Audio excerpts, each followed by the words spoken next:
Let's touch on some of the kind of macro factors then. I guess let's start with trade, because I know one of the things you were sort of saying last year was the trade war didn't turn out to be as bad as it could have been.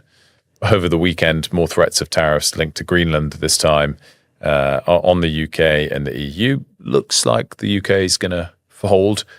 The EU might retaliate. Is that a worry for you in the short term?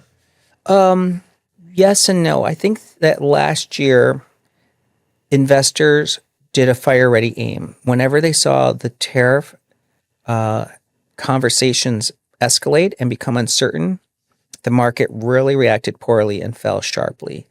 I think that this year, markets are going to be a little more measured.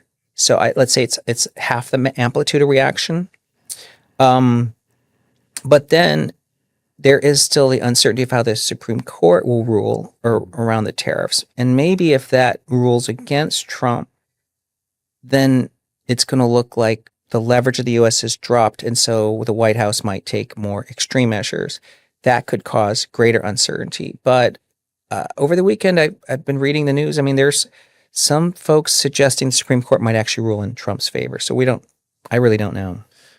In terms of the other sort of big macro question about the Fed, ironically, when we spoke in August, it was in and around attempts to indict Lisa Cook. Obviously, more high-profile attempted indictment this time around. Generally, your view then was Fed cutting is a good thing for markets, but questioning Fed interference is a bad thing for markets. But I don't think you took the idea of interference that seriously. How do you sum it up today, that outlook?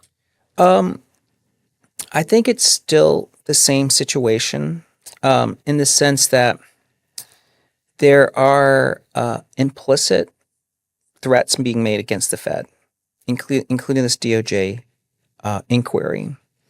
But I think there are still voices in the White House that are kind of saying, let's not undermine the Fed completely, because markets know, and market history knows, that the Fed is still the most important entity in the world. And to undermine the credibility and the independence would unleash a lot of uncertainty.